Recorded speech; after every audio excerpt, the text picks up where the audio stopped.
This is exactly right.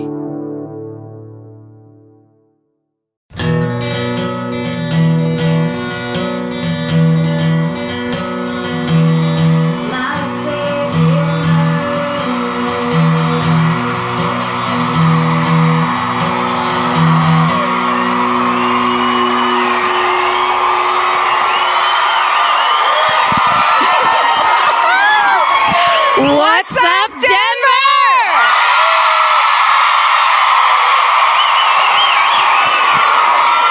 Is this on? Is this on? Is this on? Are you on? I'm on. Is this on? I'm on. You're on. This is on, girl. Yeah. It's on, isn't it?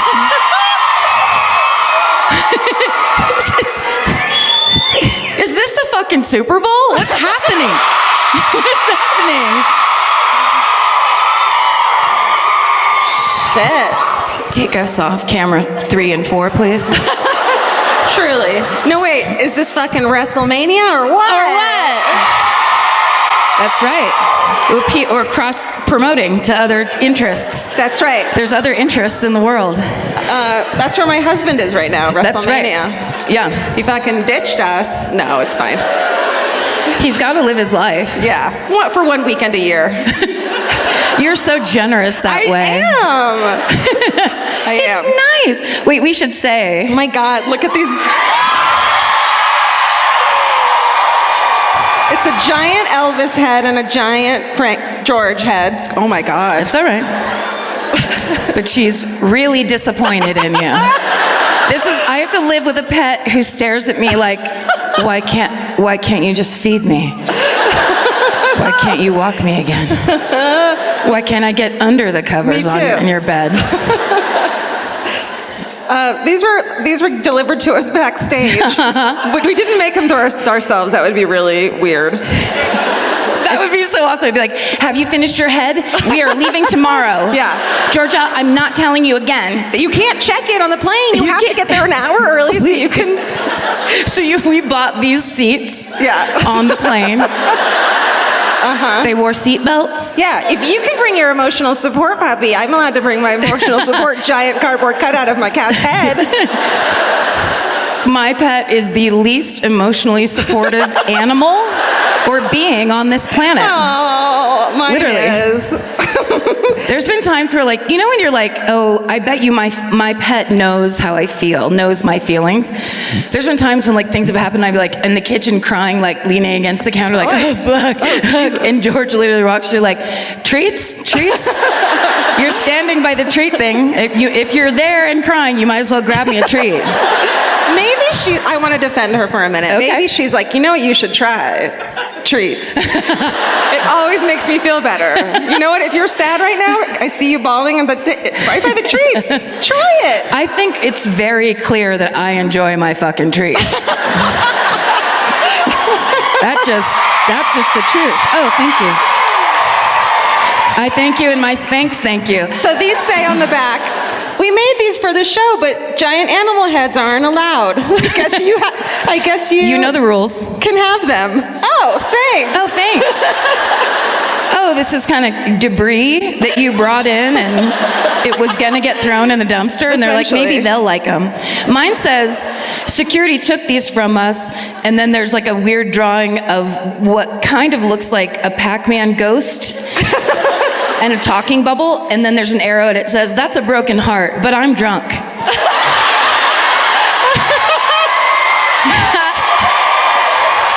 why they took those from you, not because you're not allowed to have animal heads. It's because they could tell you were shit-faced. Because you were standing in the lobby like, I'm gonna give you some? Yeah. Shh, hold on. I will tell a story. Let me tell you.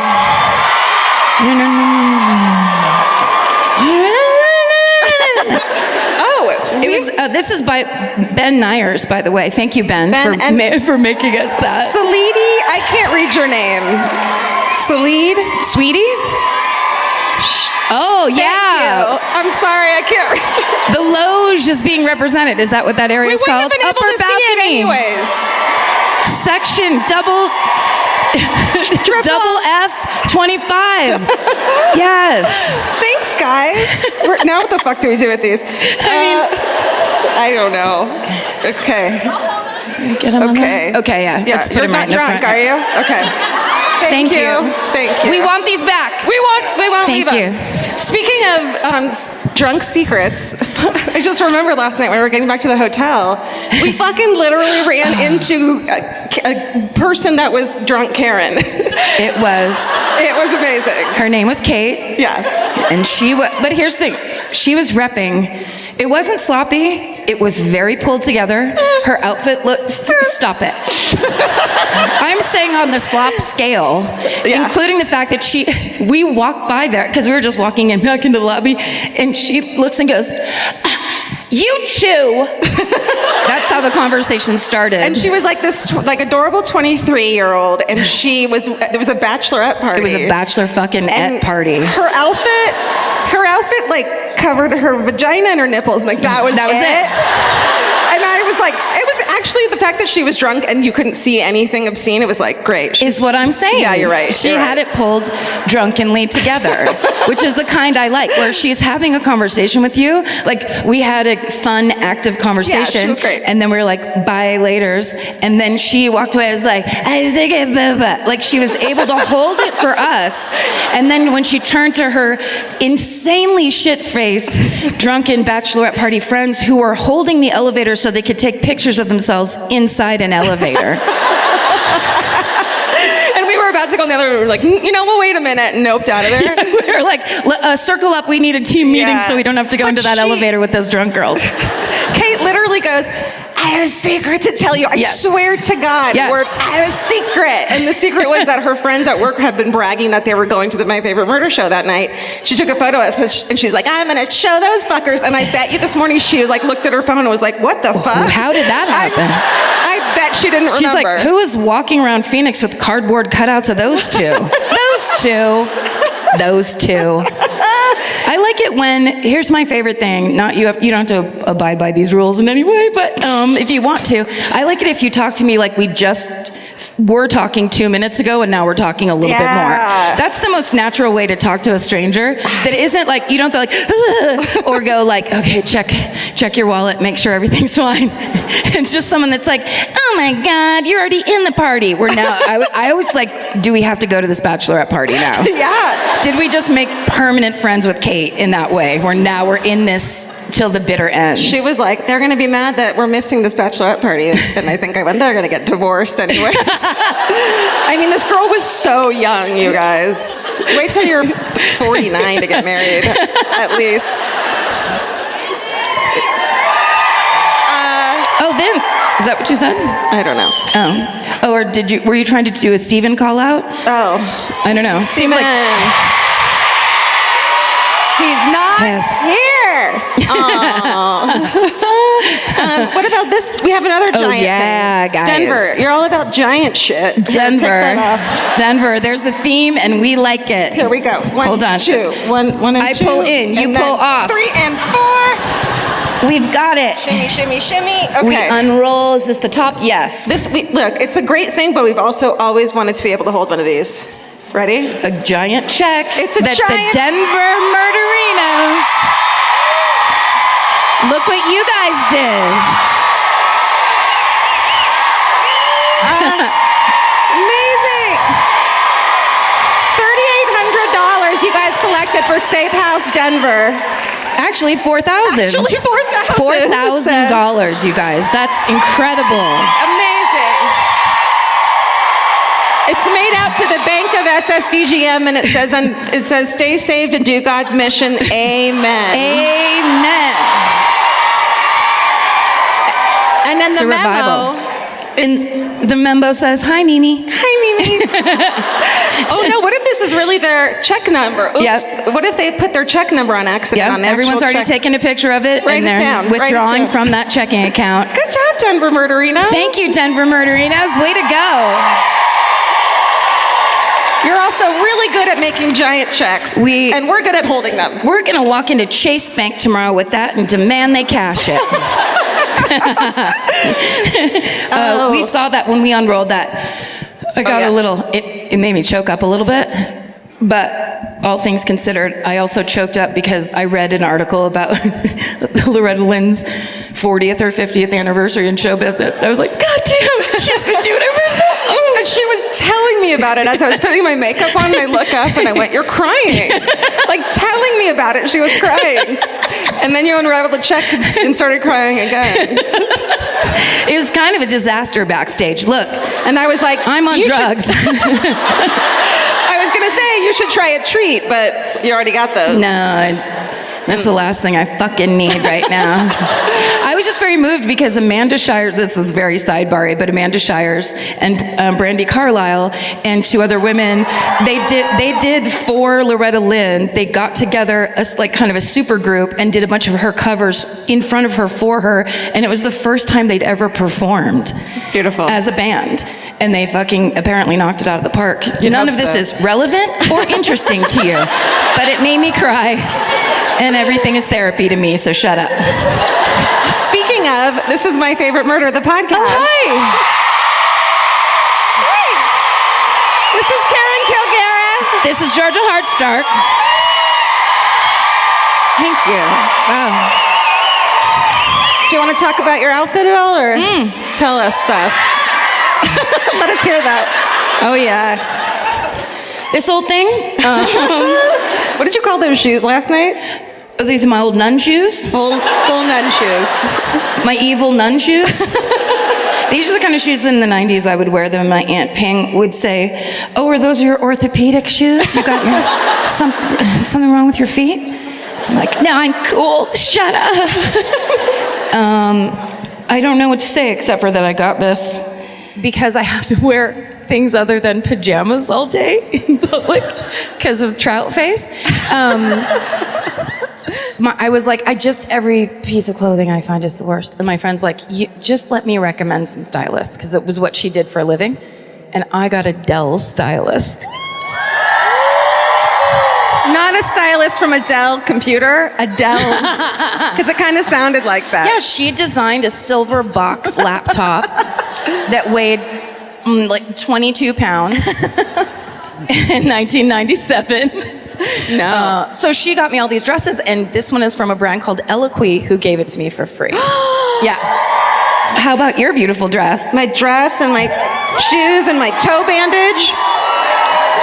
You can see it. Can we get a close-up on the toe bandage, everybody? No.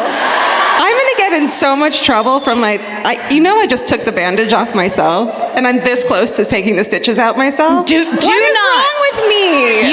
You love sepsis. That's what it is. You want a good infection. I really do. Right in that bone. Do not do it. Okay. Like the third day she texts me a picture of the bandage off. Can I tell this? Absolutely. And then she goes, I'm rebandaging it with a panty liner. I thought I was a genius. I had wine, and I was like, yeah, it's like on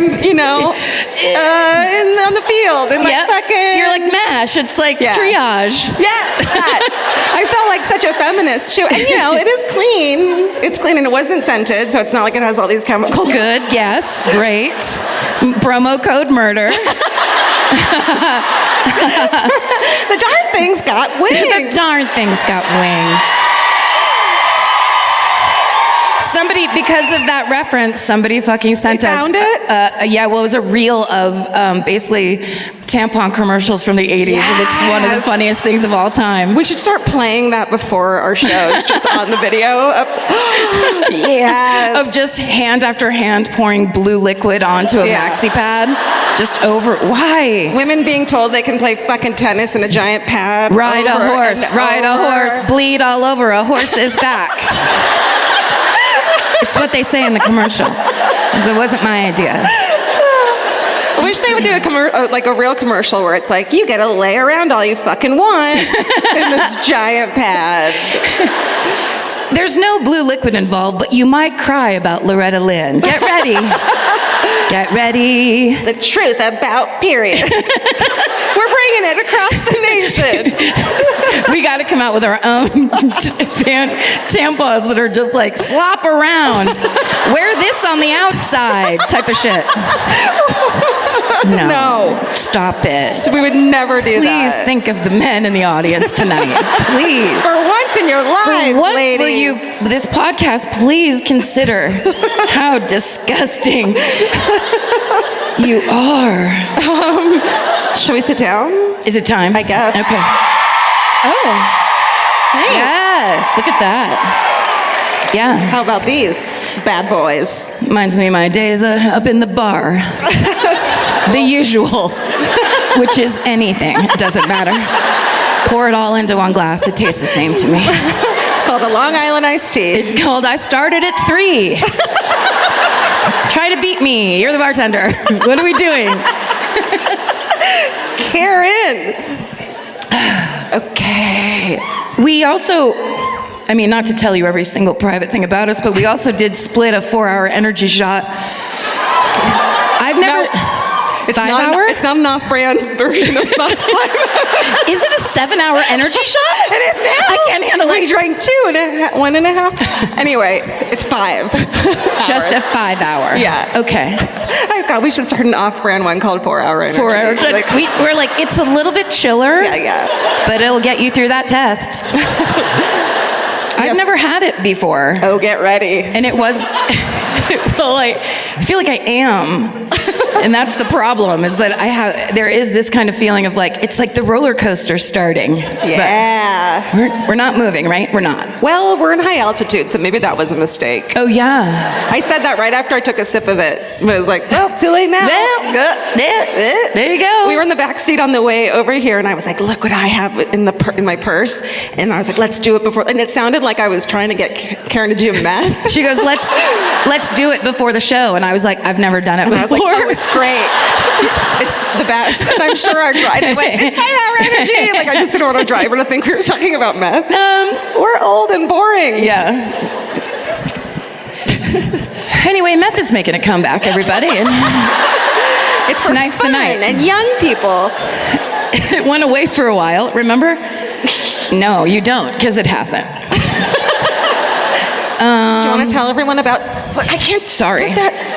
I don't want to see it. Okay. Guys, this is a true crime comedy podcast. That's right. Thank you. We agree. Thank you. But we feel the need to explain at the beginning, because everybody that listens to this podcast comes to our live shows. Thank you so much for doing that. It's so fun and exciting, but many of you insist upon bringing people who do not listen to this podcast and don't necessarily like the idea of this podcast. I don't know why.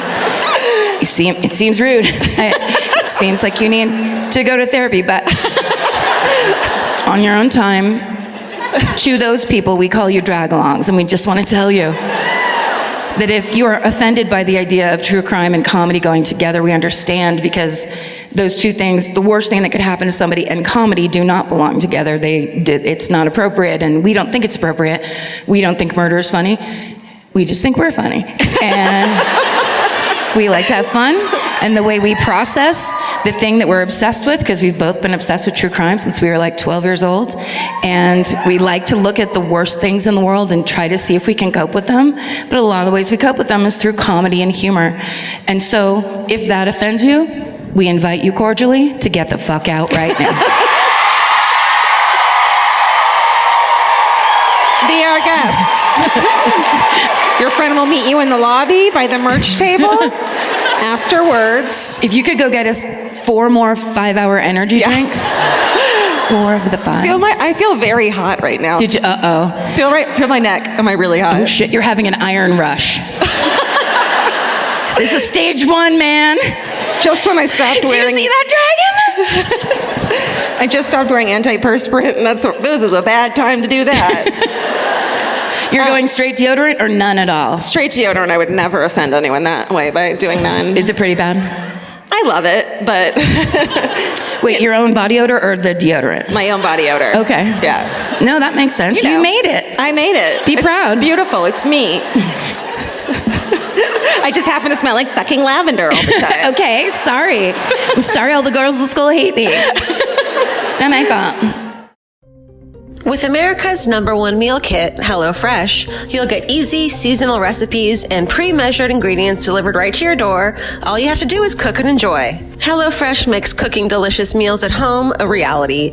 From step-by-step recipes to pre-measured ingredients, you'll have everything you need to get a wow-worthy dinner on the table in about 30 minutes. Say goodbye to endless grocery store trips and takeout. HelloFresh has you covered. There's something for everyone, from family recipes to calorie smart and vegetarian, and fun menu series like Hall of Fame and craft burgers. HelloFresh has more 5-star recipes than any other meal kit, so you'll know you're getting something incredible. HelloFresh is flexible and it fits your lifestyle. Easily change your delivery days, food preferences, and skip a week whenever you need. Break out of your dinner rut and make deliciousness part of every week with HelloFresh.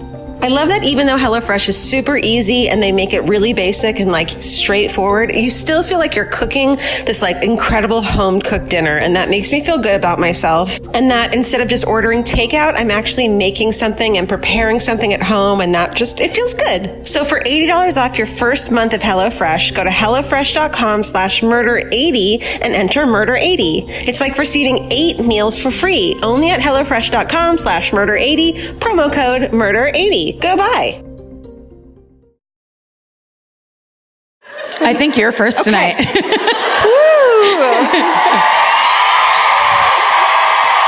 Yes. Thank you.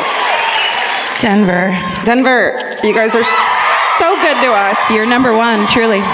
We like it here a lot. Yeah. Not just because weed is very legal.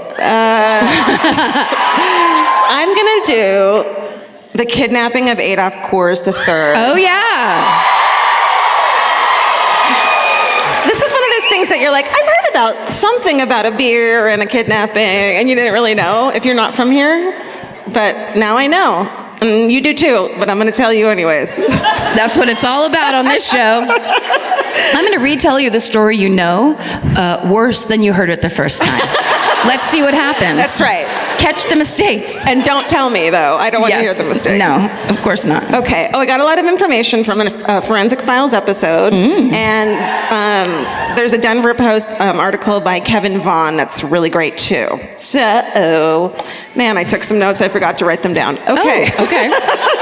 The name of the book, the fucking... Do you want to enter your memory palace right now? I don't and see have if you one. Can... Okay. It's been desecrated. Why? By years and years of invaders. Yeah. Okay. The Coors family. I've heard of them. Okay. Enjoyed their products. Really a fan. Truly. Is it Coors that your dad likes? No, it's Budweiser. Bud. Okay. I know. I did Look. Listen. Look and listen. And drink your fucking beer. I did. Can I just do an impression of my dad? If my dad had to be here to defend himself right now, he'd go, "Hey, this ain't happy birthday." It doesn't mean anything. He's been saying it to me all my life. It's scary and weird and intimidating. It makes you stop talking, and then it makes you think for 4 days, where it's it's not his birthday or my birthday, or what's the threat here? Yeah. What's happening? Yeah, and so but it worked. It calmed you down. It works. That's a takeaway for all of you. Take that home and use it at will. Okay, well, so here's what happened. We talked about Coors and Bud and the thing, and Vince's favorite beer is Coors. He always gets Coors backstage, right? Because Laura Kilgariff's favorite beer is Coors. Right. As is Adrienne Cole Singham's, who's here tonight, my other sister. What's up? Adrienne. They're Coors Light people. I am a terrible wife and can never remember if it's Coors or Budweiser that he likes. No. So the other night I was like, I was ordering a bottle of wine. And I was like, I'm gonna surprise him with a thing. Is it Budweiser or is it Coors? And I was like, I should text Karen and ask her. And I'm like, no, I know it's Budweiser. Oh. And I brought it home and he's like, no, I'll drink anything. He's so sweet. How long have you guys been together? Long time. Very long time. Very long time. I mean, you just keep it fresh. I think you're keeping it fresh. Nobody should make any assumptions in a relationship. Well, now I'll just think kidnapping, Coors. Vince loves kidnapping. Vince loves Coors. Great. Now I know. Okay, the Coors family has been making beer in their Golden, Colorado brewery since 1873. Good job. Golden, Colorado. It's they were Prussian immigrants, and they have since turned into the 5th largest brewery in the world. But back in like 1960, it was kind of still a mom and pop, like a family-owned local big-time brewery, and that was like what everyone loved, you know. She doesn't have to tell you. Your dad drank it. Your grandpa, you remember? Okay. By 1960, your mom. Let's just say it. By 1960, 44-year-old Adolf, who went by Ad. Good. I think that's a great call. Anybody in this room named Adolf, don't be afraid to call yourself Ad and walk away from that full name. Yeah. I mean, it's because he was Adolf Coors III, so they were like, nope, we're going to keep using that name. Yeah. We don't care. We had it before, we're going to do it after. Yeah. You're not the boss of us. Sorry. We make beer. Yeah. We don't like the name Stewart. You can fucking keep it. Right? Yeah. Okay, so he's the grandson of the founder, and he's the CEO of the company now in 1960. He's father of 4, and he's one of the state's best known and most influential citizens. That's not him. What the hell is that? That's mine. What did you do? They just gave it away. Oh, shit! Jay fucked up. Oh, I think he thought I meant... No, that was me. What? Steven, you didn't do anything. Steven, you're fired. Steven, you're fired. Shit, did we just give away your story? Yeah. Oh, no, I don't know what it is. Oh, good. That's all that matters in this podcast world. What do we do now? What happened? Are they all yours? Let's check it out. Look. Okay. Okay, stop. Oh, Stop. was that him? Yeah, stop. Okay. He thought I meant as a bit at the top. Okay, do you want to explain it now or wait till later? It's not a bit at the top, it's for my story. I used the wrong language. I was crying about country music. I don't know, why do I have to keep justifying what I do to you? Well, I don't know what that is, and I'm excited to find out. Okay. But in the meantime... Just know that we're never going to look at it again because I would have to go back through all your pictures to get to it. Right. So should we study it now? No. Okay. Well, here's Adolf Coors. Look at this guy. There's Adolf Coors. Pretty hot. Remember last night when I put up a lineup of like 3 convicts, and Karen was like, I guess I'd pick that one. You don't have to pick one. I'm permanently in 6th grade. You line up 3 guy pictures and you have to marry one. I call that one. That's Adolf. Ad. Let's call him Ad. Let's call him Ad. A-D. Ad Rock. Okay. I wish that tie was a little wider, but other than that, he's great. You're good with it. All right. So on the morning of February 9th, 1960, Adolf Coors gets into his station wagon and starts his normal drive from his home west of Denver to the brewery 12 miles away in Golden, Colorado. Mm-hmm. Sorry, really quick. He is the heir to the Coors fortune, and he drives a station wagon. I just want to say, keeping it real. Humble. Ad the third, keeping it real. That's right. Later that day, a milkman, he never makes it to work, and later that day, a milkman finds Coors' abandoned station wagon on the dilapidated 1-lane Turkey Creek Bridge. That bridge is so scary. It's so dilapidated. It's so dilapidated. It's just like 1 car, so you have to wait for other cars. And every monsoon season, they have to reweave it as a village.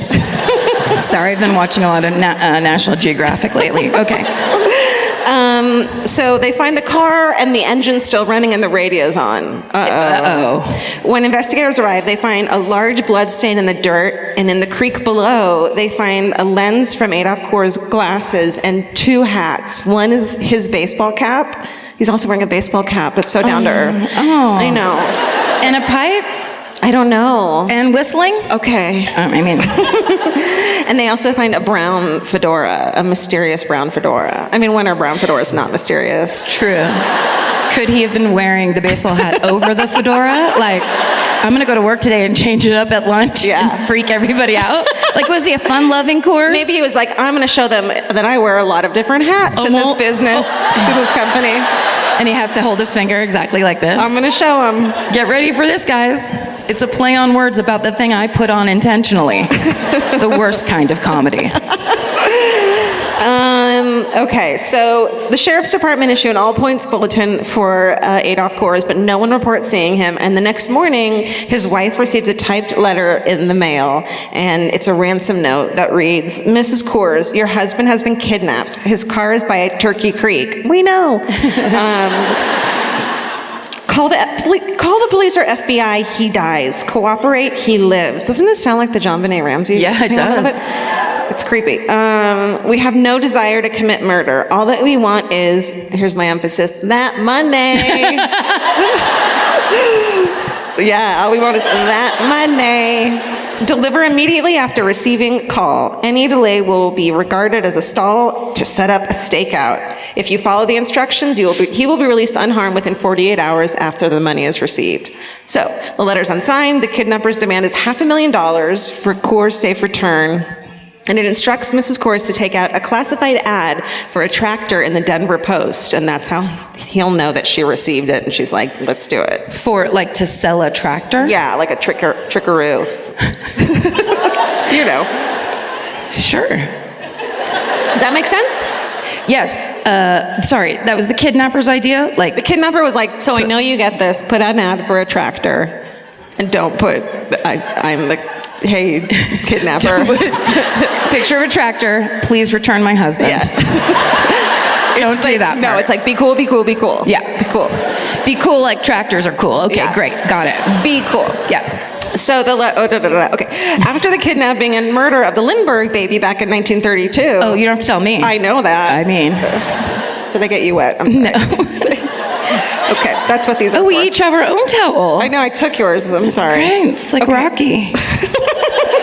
When we finish up, whoo! Just put one under. That actually helped. Okay. Did you hear? Just in case, just in case. In case you spill your soup. Crumbs. Oh man, I slept with so many tortilla chip crumbs in my bed last night. When I got out of bed this morning, it was like, oh, I'm gross. That's the beauty of hotel living. What's the beauty of your husband can't come to this one weekend? Yeah, so you're like, chip bed. Disgusting. Yeah. It's pretty great. You actually you put chips in the bed where you're like, you guys, go to sleep. I already told you. 5 more minutes, I'm turning out that light. Then she eats them real fast. Oh. I thought everyone had the same eating disorder as me.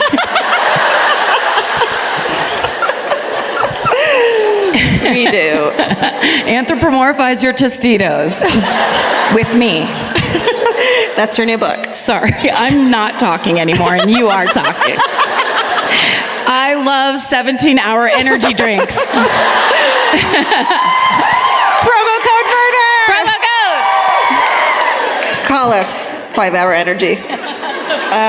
Okay, here's what happened. Okay, after the Lindbergh baby in kidnapping in 1932, when we all know, we listened to Karen's story, the Lindbergh baby got killed or was murdered, but kidnapping had become a federal offense. Great, that's a great idea. That is a good plan.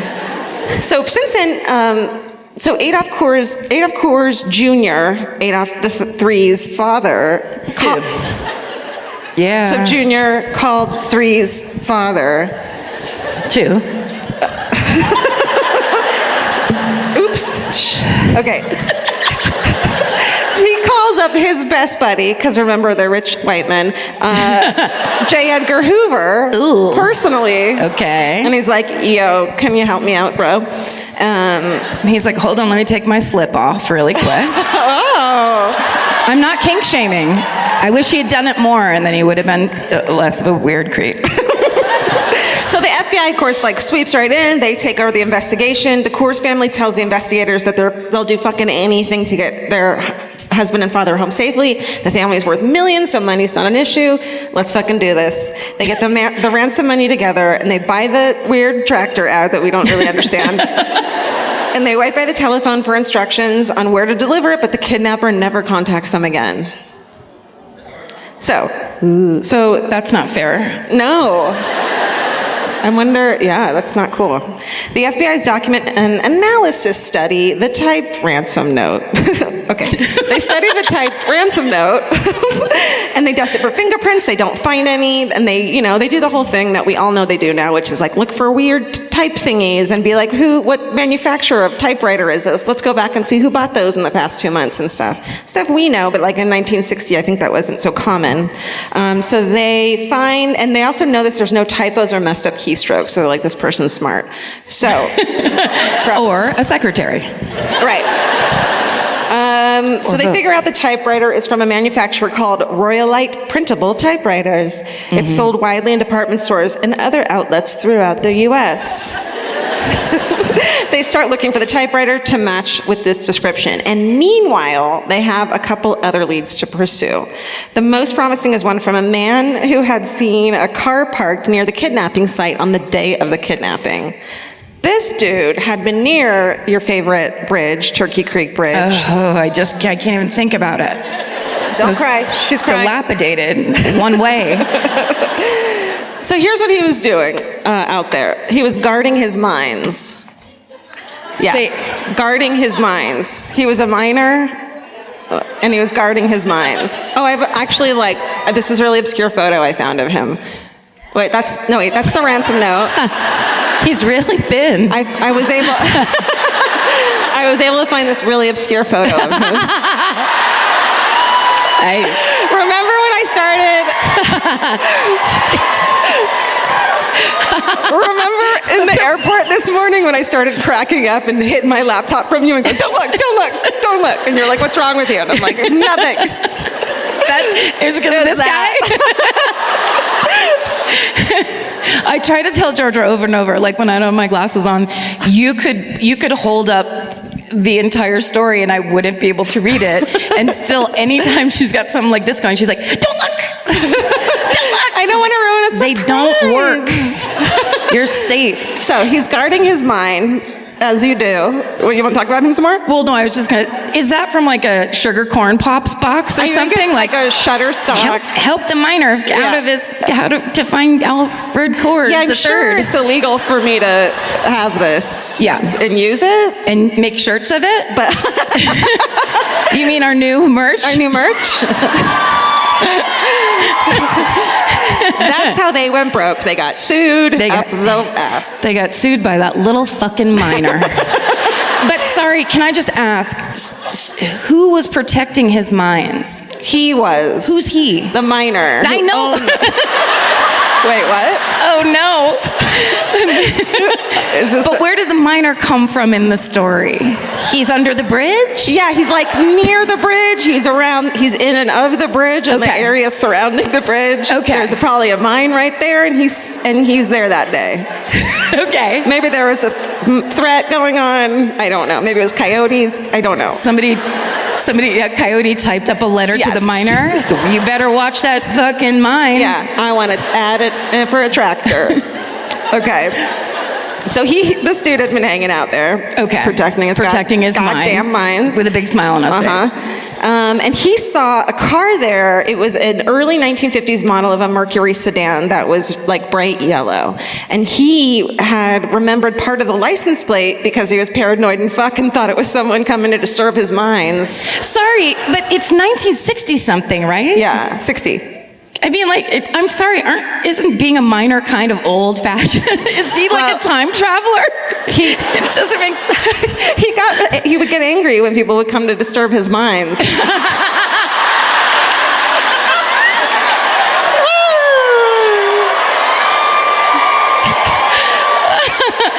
Picture comedy. Best feeling I've ever had is when I found these photos. Oh, somebody was all over Getty Images, just cartoon miner, angry miner. Do we have more? No. Oh. Sorry. I just, that's it. Because there hasn't been a miner around here in 25 years. Oh. It's getting hacky. We need fresh ones. We need fresh ones. No, it's not. That's it. That's just it. So he had the partial license plate. And the police find 4 Mercury sedans with that same partial license plate. The FBI checks all of them out, and one catches their attention. It's registered to a man named Walter Osborne, who had bought the car just a month earlier. And when they go to Osborne's apartment in downtown Denver, it's empty. He'd moved out the day after the kidnapping and left no forwarding address. Mm-hmm. Guilty. So a maid who cleaned his room said she had seen guns in his room and a paperback copy of Robert Travers' book, Anatomy of a Murder, is inconspicuously laying in the room. What's interesting, coincidentally, is that the cover of Anatomy of a Murder is that angry miner. Isn't that weird? Oh my and God. unnerving? Sorry. The dumpster behind the apartment, the investigators find empty boxes for a pair of handcuffs and leg restraints.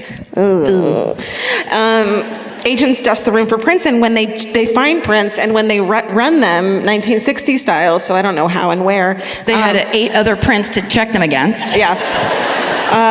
They match not a dude named Osborne, but a guy named Joseph Corbett. He's a 31-year-old man. He's a convicted killer, and he escaped from fucking prison. Whoa. Oh, shit. The cops are like, well, time to go to the bar, right? I mean, that's it. Yeah, free Coors? solved. Let's go get our free Coors that we're going to get. So this dude, Joseph Corbett, he's actually a Fulbright scholar with a genius level IQ. It's like 150 or something. Nice. High. Hey. Yeah. He attended University of Oregon. He had been on track for medicine. That's right. I mean, he was on track for medical school, but then he got into a fight he had like picked up a hitchhiking Air Force sergeant and shot him in 1951. He claims it was self-defense, but the man had been shot in the back of the head. but you can always... Wait, the man had been shot in the back. What do you mean? Yeah, but that guy pulled the gun real fast over his shoulder. Self-defense. Got it. I'm just trying to explore all the options that Right. are possible in criminology. We're basically detectives. Yeah. So he says it was self-defense. He's convicted for second-degree murder. He's incarcerated at San Quentin for a bunch of years. And during a prison transfer to a minimum security facility, he fucking escapes. That's right. And he makes his way to Colorado under that alias William Osborne. And he had been planning the kidnapping for like 2.5 years. He was so angry at wealthy people, and he wanted to be wealthy so bad. He picked someone he could kidnap and get money, and that was like his only fucking thing for 2.5 years. Okay. But he didn't do a great job of it because he had like a yellow car that he left the license plate on, and he did like the typewriter. He did all of these things that were like not a Fulbright scholar level criminal. Hey, just because you get the Fulbright scholarship doesn't mean you have good taste in car colors. That's right. Those fools they'll fall for the yellow car. That's true. Oh, can I get that convertible Mustang in bright yellow? Yeah. Always spring for the, navy blue? Yeah, you gotta go. Navy blue with pinstripes.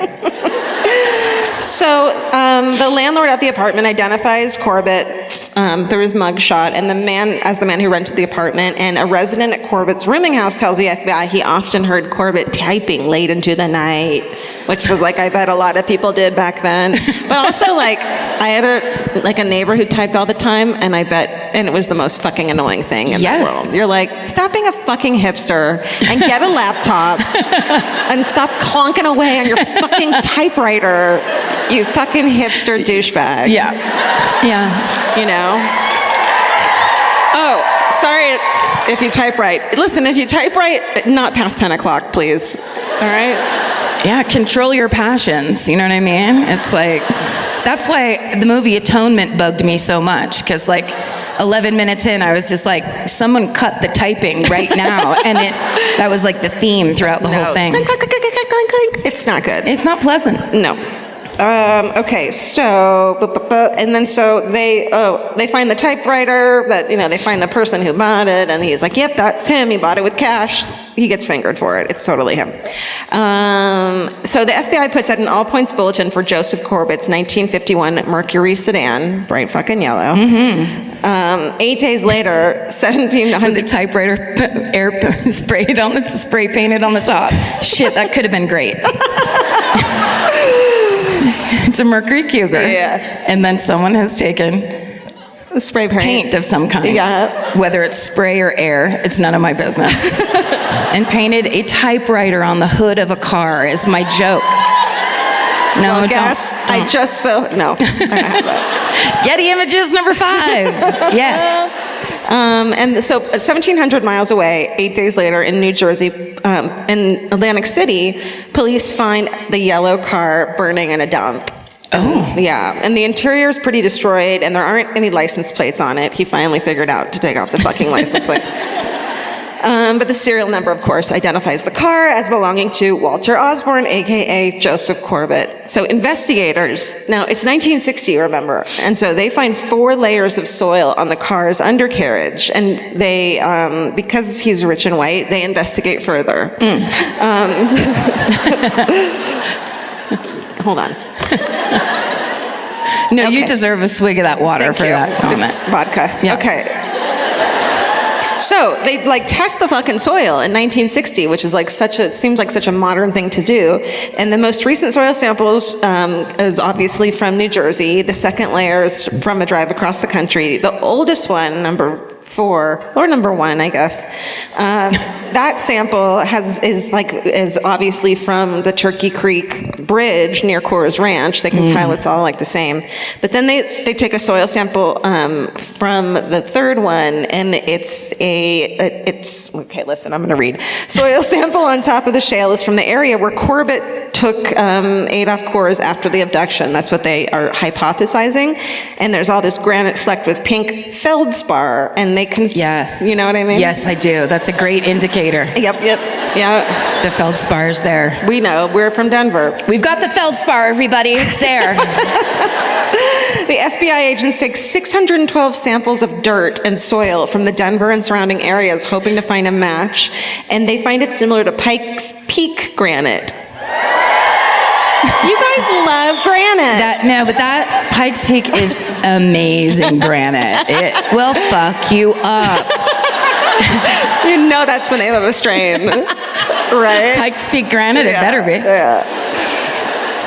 So it's on the front range of the Rocky Mountains, about 10 miles west of Colorado Springs. But you love those springs, but the area is fucking huge, and so they search everywhere from mines to houses and empty buildings, but they come up empty. During the spring and summer of 1960, there's still no answers. Coors' 14-year-old son, Adolf number 4. Ugh. They will not let it go. They are determined to change the... They're indignant. Yeah. He recalls crying himself to sleep every night. Ugh. 8 months after the kidnapping, a man target shooting at a Douglas County dump discovers clothing. Dumps. They are fun. Sorry, dumps are great. The Douglas County dump is amazing, and you're right to cheer for it. You're right. It's got all those seagulls. Where did they come from? Inland? So he's there target shooting, which sounds actually really fun. I love the dumps. I'm sorry. Well, I'm yelling. We also had coffee backstage, too. I'm sweating. Growing up in the country, we had to go to the dumps to get rid of our garbage. Right. There was no civic services, or what do they call those? So we just had a trailer, and you just kept throwing garbage bags into it. And then my dad would be like, "You want to go to the dumps with me?" And the answer had to be yes. Sit with the trash. Yeah, and so I would sit there and just scan when I would be sitting in the truck, and he'd be sweeping out, or just look out and scanning to see if I could see anything good. A body? You were looking for a body. I want to say I was, but I would have gone for anything. A Cabbage Patch doll or something, just a point of interest. Cabbage Patch doll? Cabbage Patch doll? A Cabbage Patch doll. Oh, it's definitely the altitude. Yeah. That's what's great about this place, is you can blame everything on weed or altitude. So this dude who's fucking shooting and shit, he finds clothes that match what Adolf Coors was wearing when he disappeared, I know, and an engraved penknife that belongs to Coors as well. Can you imagine out of all the shit, he's like, oh, fuck. And like, that's really amazing. Well, probably does it look new? It probably looked like just got left here. Ugh. And a group of hunters find a human skull and bones scattered in the forest. There are 2 holes in the shoulder blades caused by a high-speed projectile that corresponds with 2 holes that are found in the jacket that belonged to Coors. And the projectile had gone through the lungs, and that has what made it fatal. So the bones and skull are in pretty good condition, so they identify the remains with dental records and confirm the body belongs to Adolf Coors III. Isn't that fucking bananas? Yeah. How do we don't? It's crazy. Okay. So basically, the FBI surmises that what happened was that Corbett drove out to the secluded Turkey Creek Bridge. Oh, yeah. You love it. Yeah. To wait for Adolf Coors, and of course, like blocked, there was 1 lane, so he just stopped, I guess. Yeah, that's why that bridge is so fucking scary. Anyone can stop you. Yeah. And he made it look like he'd broken down, of course, the old fucking ruse. And then at some point, it seems like that Corbett was going to try to kidnap him and like hold him for ransom for real, but he was really bad at crime, as we said. Yeah. And so he didn't expect Adolf Coors to put up a fight. He fucking did, and it seems like he was running back towards his car when he got shot twice in the back. Yeah. Also, why would you? It's like, I want to kidnap someone, and someone that won't put up a fight. How about a captain of industry? Yeah. How about someone that's like a grown fucking man that's had so many vitamins in his life? Yeah. He's just gonna fight me. I mean, this isn't an argument for kidnapping smaller people. It is, though. No, it is. It is. Be smart about the people you grab. People who have iron poor blood. People who have bad bone density. People on Boniva. I'm just saying, help yourself. We can't do it for you. You have to do it yourself. It's a real DIY industry out there. It really is. The kidnapping. Whew. Yeah. Cut that, Stephen. Please. We will not be held culpable. We refuse. So, where was I? Okay, so they think he panicked and shot Adolf Coors. The geological evidence shows that Corbett drove to the Rocky Mountains, 45 minutes away, to dump the body. And it was an area that guy was familiar with as a hunter. He left town the next day, drove to New Jersey, set his fucking car on fire, and latered out of there. So he becomes like the most wanted man, obviously. I don't know what photos I have. Let's take a look. Oh, that's the bridge. Is that bridge? Holy shit, look at it. It's so scary. No, look away. No, look back at it. Look at those old cars, those poor horses, and that bridge. Those horses are like, we've been waiting here for 45 minutes. It's like, we gotta get this bridge two-way. I think that's his car, that sedan, or what did I call it? Station wagon? The Maverick? No, that's pretty fucking sweet. God, that car looks 1,000,000 miles long. How do you parallel park that thing? You don't. You're a man. You just leave it in the middle of the street. It's the 1960s. You don't give a fuck. And then you just throw your keys to whoever's walking by. Take care of that, will you? All right. And this is the site where his body was found. So it's just a pointless crime. It is a pointless death. Yeah, not to say that if he got the money, it would be No, but I mean... Yeah. No, it's really awful. It's like they took this father of 4, and from all accounts, he was this lovely man, and like a wonderful husband and father, and this fucking asshole just did this because he was angry at society for his place in life, which was that he was a genius and fucked up. It wasn't even like he was poor and couldn't do shit. He was like in college. God, get it together. I couldn't even do that. He was such a great typist. Yeah. The world was his oyster. That's true. So, yes, totally. So, J. Edgar Hoover calls Corbett the most wanted man in America. And for 7 fucking months, Joseph Corbett successfully evades capture in one of the largest manhunts in American criminal history since John Dillinger. Wow. And yet I hadn't heard of it. History, okay.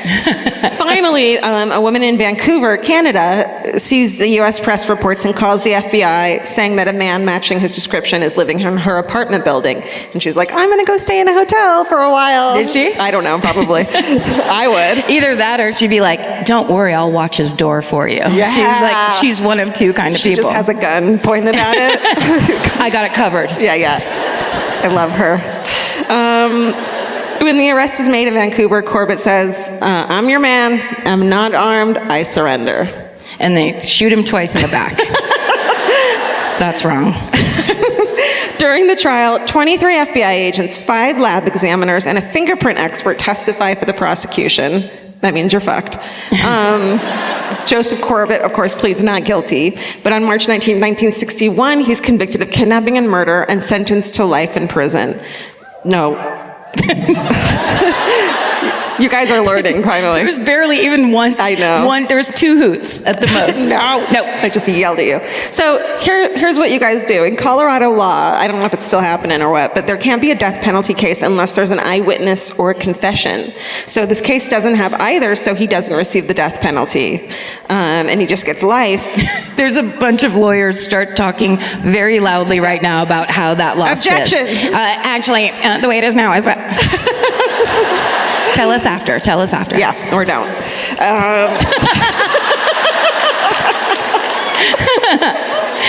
I'm kidding.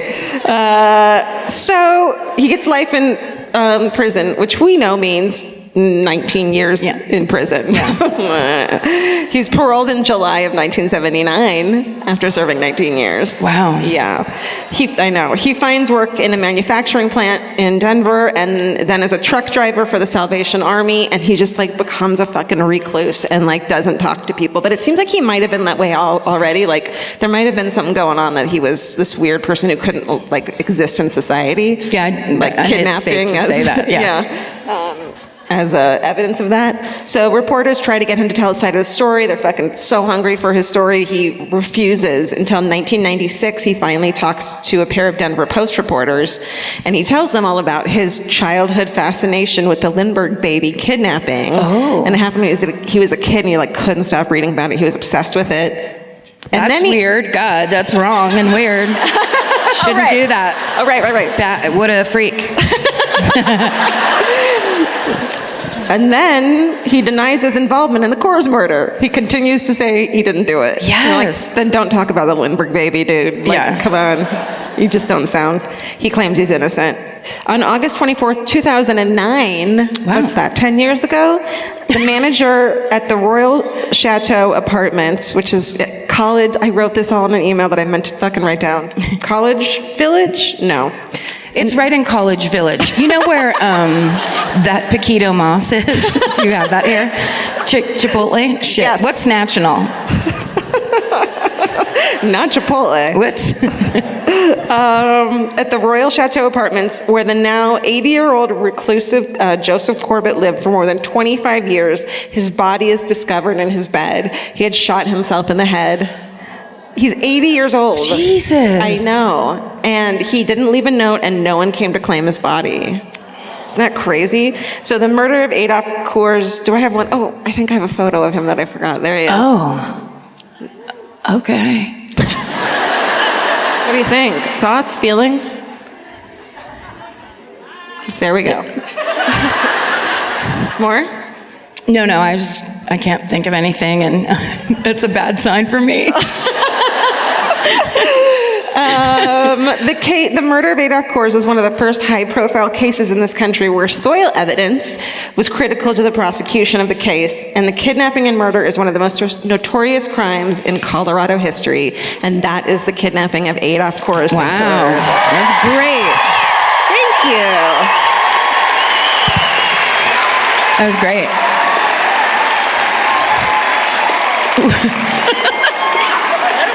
I love that. Here are the people that are clapping. You want to take in the visual aspect and not just the audio. It's more like, look who isn't clapping, clap your hands. Yes. It's shaming non-clappers.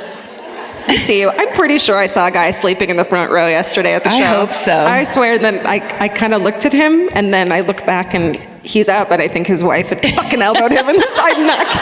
It's really rough when you can see well. It sucks. The thing is that sometimes you can only sleep at a 4,000 seat venue. It's something about the acoustics. Yeah. It's like a melatonin. Those dulcet tones of people screaming shit from the audience. Okay, what are you doing? Well, so many of you probably already know this, but I'm about to do the story of the Colorado cannibal, Alfred Packer. don't know this. That's what, it's not worth it to go all the way back, but the Ravenous movie poster that I showed you featuring the wonderful Guy Pearce and Robert Carlyle from Trainspotting, and then out of left field. Oh, we got ourselves a fucking guy visual thank person you. who's on point. Oh my God. Good job. Thank Highly you. professional. It's almost like you guys have had shows here before. So, All right. and that's, you wouldn't believe it, but it's David Arquette over on the left-hand side. Oh. It's 1999. Okay. And this was a dramatized version, basically, of the story I'm about to tell you. Okay. But this is the reason I know about this story, is because I saw this movie. Oh, really? In 1999. And every year since then. I know. Is it your favorite? And then the ritual began when I would eat human flesh and watch Ravenous laughing. It is good. He was right. Oh, no. You made me say it. I didn't want to tell him. So I would cite Ravenous as the one. I would say the initial source, but then obviously our best friend Wikipedia, and there's a podcast called Colored Red by someone who only refers to herself as Laura. So there's nothing else I can say. That's bold. But it's a podcast about the lesser known crimes and murders that have shaped the history of Colorado. Oh. Yeah. That sounds So cool. you should listen to that because there's good information. Okay, so let's talk about Alfred Packer's early life. Now, this is the funny piece of information that I did get from that podcast. Alfred Packer this makes him probably my favorite person of all time, including every family member I have. Alfred Packer apparently had a tattoo of his own name that was misspelled. No. Yes. Oh, my heart. My heart. No. Yes. How is it spelled? Alfred. A-L-F-E-R-D.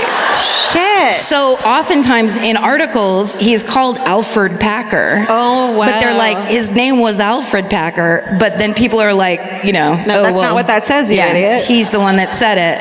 Yeah. We got to go by what two drunk minors. This is also a minor-based. No way. Yes, it is. Holy shit. I knew a dude in my 20s, of course, who was in a band and got the name of the tattooed name of the band on his wrist, and they spelled it wrong, so he changed the name of his band to what it was. Smart. Yeah. That's good. He should have done that. Just changed his name. And then started a band. Yeah.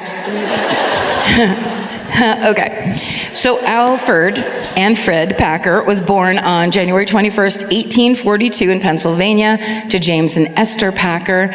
He's one of three children. In the early 1850s, they moved to LaGrange County, Indiana,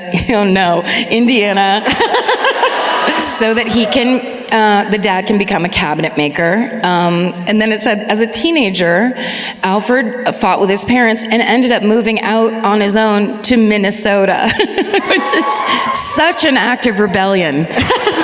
Like, fuck you, you don't understand me. I'm gonna move to Minnesota alone. I'm 15. Go fuck yourself. He did it. Our boy Alfred did it. So he gets out there, he gets a job as a shoemaker, your favorite. Let's take a look at who we're talking about here. Okay. Shit. That guy is not fucking around with the facial hair and the cheekbones. That guy's like, it'd be really cool if you come see my band this Thursday. I mean, I wouldn't not wear that outfit, is all I'm saying. He's got a quality about him. It's like, I'm sorry, did you move out to Minnesota when you were like 15? Because you're amazing. And is this one of those after death photos? Because you're also kind of creepy. Because you're kind of chill to the point of creeping me out. Well, you know what it is? His eyes. Dead eyes? Yes. His eyes look like that thing you get at like a Halloween store where like you walk by and it's normal and then you look again and it has like demon eyes. Yeah. But he just has demon eyes, I think. Great. Love him. Great bow tie. Alfred. Doing it. So here's what he does. April 22nd, 1862, enlists in the Union Army to be in the Civil War, but he gets honorably discharged 8 months later because he has epilepsy. Oh man, he's your buddy. He's my best friend. He has the kind that is, I feel very bad, because he basically had uncontrolled epilepsy. Obviously, that times have changed. Well, I mean, controlled epilepsy, if you can control it. Yeah, and I can. Nah. Power, thank you. Also, just an FYI, if anybody ever has an epileptic seizure around you, don't put anything in their mouth. Oh, yeah. Don't put anything in their fucking mouth. Stay away from their mouth. And if your friend goes, I think you're supposed to put a wallet in her mouth, don't fucking put a wallet in my mouth. I should be saying this to you. Also, if someone says, put a handful of pennies in her mouth and make a wish, do not let them do that. Don't put that in my head. Stop, don't. Now that's my only one dream in life, is to cram pennies in your mouth while you're... Don't put in a cob of corn and watch me chew it off like a cartoon crow. Oh, stop enticing me with a good time. I read this off an epilepsy pamphlet, and it's always been my rules. Oh, damn it. You can put anything in my mouth when I'm having a seizure. I did not mean for that to sound gross. It's in your own You're head. filthy. You guys, it's not that kind of podcast. We talk about cannibalism. Yes, we're trying to talk about cannibalism, not blowjobs. So come on. People's parents are here. Tighten it up. Okay. So, epilepsy, once again, comes into our lives. So, his thing is he won't not be in the Army. So he moves to Ottumwa, Iowa, and on June 25th, 1863, he tries to enlist again, and this time he actually ends up serving for almost a year, but then he has a seizure every 2 days, so they're like, buddy, and he gets discharged again. So now he's unemployed. He moves out west. He finds various odd jobs working as a wagon teamster, a ranch hand, a field worker, and a hunter. I think isn't that a nursery rhyme?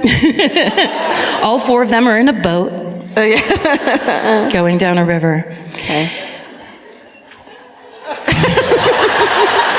His seizures begin to continue to hamper his work performance, but his coworkers also say he has a bad attitude, he's rude, he's known as a thief and a liar, and he's highly argumentative. I mean, the seizures we can deal with.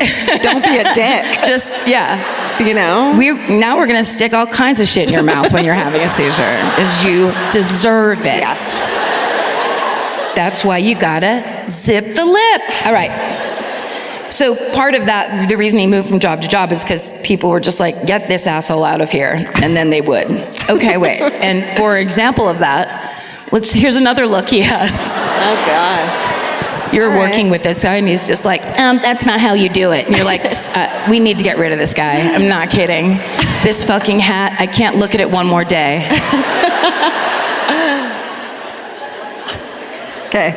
Okay, enough. So I wish you wouldn't. I wish you'd stop. Thank you. He gets a job as a wilderness guide, but he isn't good at it. That's not one you want to be bad at. Yeah. I don't know where we are now. I'm sorry, I'm not that good at this job. Yeah, that's the only part of the job. You have to know where to go, and he doesn't ever. Wow. And he wears that fucking hat. So people are just like, take it off. I'm not kidding. You we don't won't deserve follow it. you. Yeah. He ends up working as a miner in Colorado. Oh my under God. a bridge that's haunted. Really? Was that bridge haunted? It's probably. Okay. Definitely. Okay, so he's a miner in Colorado, then also in Utah, and then in November of 1873, a group of about 20 men who are working at that mine, they decide they're gonna leave the Bingham Canyon mines near Salt Lake City and trek to great mines there, trek to Breckenridge, Colorado. Yeah, Breckenridge, you guys are a big part of this story, so get ready to just hoot and holler for yourselves. It's all you tonight. Okay, this team is led by a man named Bob McGrew, and he had gotten word that Breckenridge was teeming with gold. So obviously, gold rush time, gossip would get around, and they'd be like, did you hear? Breckenridge. Oh my God, you don't even believe that. They're shitting gold in Breckenridge. Get out there. Like, you don't even know. And then it takes them 7 months to find out that it was a prank, or you're like, shit. It was a ruse the whole time. The whole time. So it's the group of people, they don't know each other that well, but they're all like, let's go get that money. But I trust you implicitly with my life. Yes. Let's do this. I'm more greedy than trusting. No, strike 2 for me. Okay, so they decide they're going to go. So 25 miles into that journey, they run into Alfred Packer near Provo, Utah. Scary. Provo, Utah. And when they tell him where they're headed, he asks if he can go, because he says he knows the San Juan Mountain region very well. And they're like, well, this is perfect. We got a little guy in a little hat, and he's going to tell us exactly how to get to Gold City, USA. They're fucking, that's where the high five was invented. It all happens in that moment. Lies, lies, lies. But they are hesitant to let him join, as Alfred has no money, no food. He's not bringing anything to the table in terms of like, we're going to pool all our stuff and get there. Yeah. He's like, yeah, and I'm going to eat your stuff and then take up a lot of space. And his supposed knowledge of the region giving him this big leg up, he actually didn't know the territory at all. So that was just a bold-faced lie. He's so bad at leading people places. Yeah. When will they learn? And why does he want to keep going to that area? Yeah.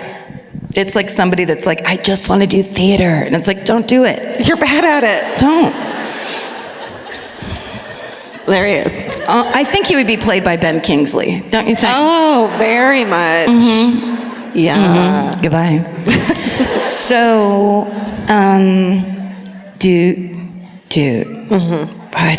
I think that 5-hour energy is shutting my eyes down. These words. Are you sure? I've got bionic vision now. Really? Uh-oh. I can see everything. Did you take my vision? Okay. Stood up. Okay, they let him join the party. They head down the Mormon Trail towards Colorado. So it isn't long before they begin to regret that decision, of course. Alfred spends much of his time complaining and arguing with the other guys. They're on a fucking, 200-day hike. Oh.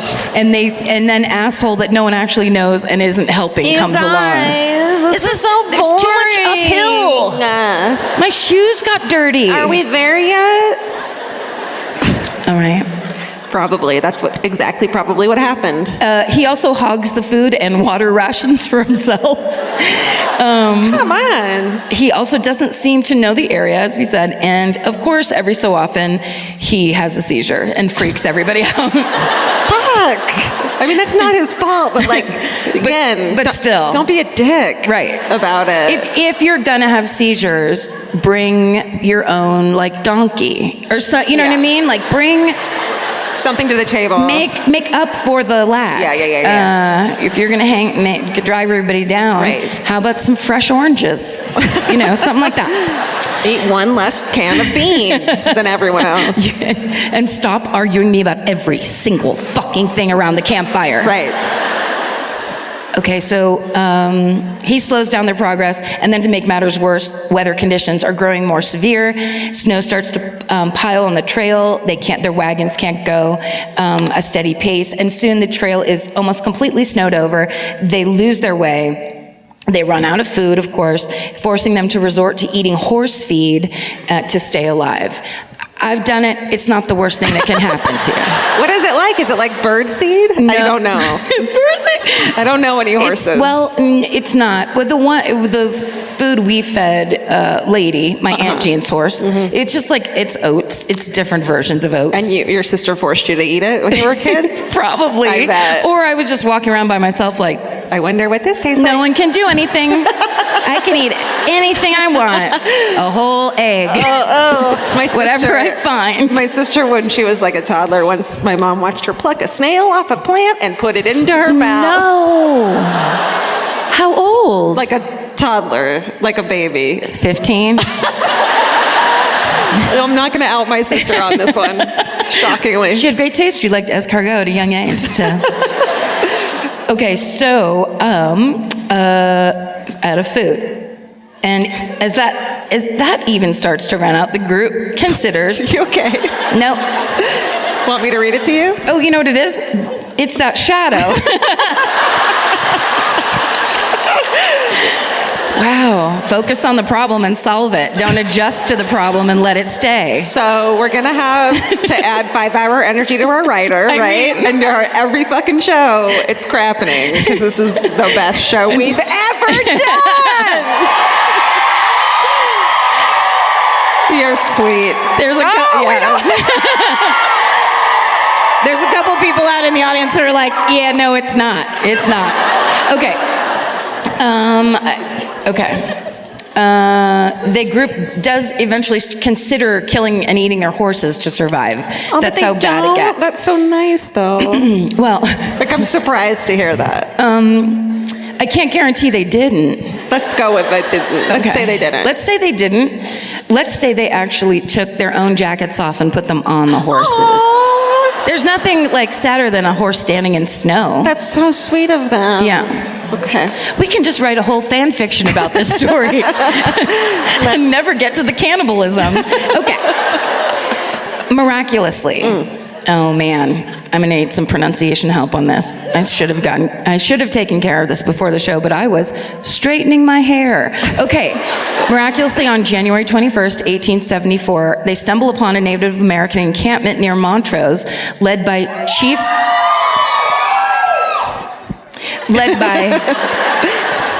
Ouray. Ouray. Then why does it say our? Literally Ouray. Spell it like you say it, Chief Ouray. Okay. So Chief Ouray, who I have not heard of before, he was known as the white man's friend. So apparently he was a friendly, like helpful, here's another group of dumbass white people. Let's take them for all we can because they're so stupid. Get them out of the snow, help them out once again. So he welcomes the group into his camp, giving them food and much needed hospitality. He tells them conditions are far too harsh for them to continue on and offers to let them stay in his encampment until spring. They're like, great. And then like a few weeks into their stay, they're like, we got to get out of here. We got to go get that gold. Right. And they believe that everyone else is heading to Breckenridge and that they're going to miss out. Everyone else is going to get the gold before them. It's that fear of missing out. Yeah. There's massive FOMO about Breckenridge. 11 men decide to brave the winter conditions and push on toward Breckenridge anyway. So Chief Ouray is like, no, don't go. And really, and they were like, no. It was basically like when you're trying to get keys away from a drunk person, they're fucking fighting you and then being really shitty, and then you're like, here's your fucking keys. Good luck tonight. You know, you can only fight for so long. Because the men wouldn't be swayed. He gave them food and he gave them directions. He said, follow the Gunnison River back toward the destination instead of going through the mountains. That's the best way. Alfred, however, because he got to be Alfred, he insists that they travel through the mountains, arguing that yes, the weather is bad, but it's still the most direct route to They listen to this asshole instead of fucking our chief over here? Yeah, they're like, oh, this guy has given us everything and has lived here since it started. So he kind of knows all about it. Oh, and then there's this asshole we all hate. I gotta go with this guy, I'm sorry. So that's what they do. And so Alfred convinces 5 of the 11 men to come with him. And on February 9th, they set out through the mountains. So they're journeying through, this team consists of Shannon Wilson Bell, James Humphrey, Frank Butcher Miller, George California Noon. No. Yes. He was shaped like the state of California. Weird bend in the middle. And Israel Swan, who I believe was in his 60s. So they estimate it's going to take them 14 days to complete this 75-mile journey. Unfortunately, they're ill-equipped. They have no heavy winter clothing. Yeah, they're just like, let's just kind of do this blizzard thing and see what happens. They have no flint to start fires. They have no snowshoes. So all they have between them is 2 rifles, a pistol, some knives, a hatchet, and a little bit of ammunition. And chutzpah. Everyone knows that's the most important thing when you're walking through a fucking blizzard. They're like, we're going to stab and shoot the snow. Okay, do what you want. Sounds good. The remaining 6 men who don't listen to Alfred follow the river, but then they wind up running out of food too. It's just a bad time to travel. Sure. As Chief Ure fucking said about 50 times. Yeah. Okay, so they are rescued by cowhands at the government cattle camp near Gunnison. And those guys, we love your cattle camp. It's like homey, but fancy. Yeah. And they have the best oats. So those guys who didn't listen to Alfred stay at the cattle camp until April. Okay. Until all the storms have passed. So cut to less than 2 months later. So the guys that they go down the river, they starve, and then the cowhands find them, and then they go off and they're rescued. Great. And then there's Alfred and the 5 idiots that listen to him. They're like, we'll just go straight. Let's power through it. We're fine. Yeah. We'll turn the radio up loud and smoke, and we'll get through it. So a little less than 2 months later, on April 16th, 1874, Alfred Packer comes stumbling out of the forest across a frozen lake and over to the Los Pinos Indian Agency near Saguache. Saguache. I think you got it. Saguache. Squash? Squash. Squash? Near Squash, Colorado. Squash gourds. Will one person just say it? Saguache. Sawash. Oh, Sawash? Sawash. Sorry. I'm sorry. You're saying this is pronounced Sawash? S-A-G-U-A-C fucking H-E? Oh, the whole world, it's all silent. The whole last half is silent of it. You know what I'm gonna do? I'm never saying that city name again. I'm so fucking mad. Sawash, you fucking idiot. Okay, so this guy shows up, right? Alone, our boy Alfred. I'm sure the hat's gone by now. He's bloodied, he's alone, and he has a big story to tell. He bursts through the doors of the agency mess hall, disheveled. He has rags wrapped around his feet. He has a rifle, a knife, a steel coffee pot, and his satchel. That's it. And the men in the mess hall, they run to him, they tend to him, they feed him, they put on dry clothes on him, and he drinks some whiskey and tells them what happened. So he tells them that he'd gotten snow blindness along the trail as they were going on, and he was starting to lag behind. And since they didn't want to get slowed down anymore, Israel gave him a shotgun to protect himself, and then the rest of the men went on their way, basically abandoning him. So he says he slowly made his way through the mountains for just over 2 months, miraculously managing to survive on tree roots and rosebuds. Oh. Liar, liar. Yeah, those winter roses that are so common, just coming up from the ground through the snow like a fucking Seal video. Okay, I guess we have to believe you. So the men at the agency find the story odd, of course, and as Alfred did not appear ravaged or skinny, as someone in that position would be, his cheeks are actually kind of puffy, and he seems... Are they fat shaming him? They're like, we think you might have some liver issues, because this... his body seemed far from starved. Even still, they let him stay there for 10 days. They bought his rifle off him for $10, which is the equivalent of $900. $221. That's right. Today's money, $221, Okay. so that he could afford to get back home to Pennsylvania. He was just saying, like, I just need to get out of here, or whatever. Yeah. So they're like, good, we'll help you, because we fucking hate you like everyone else does.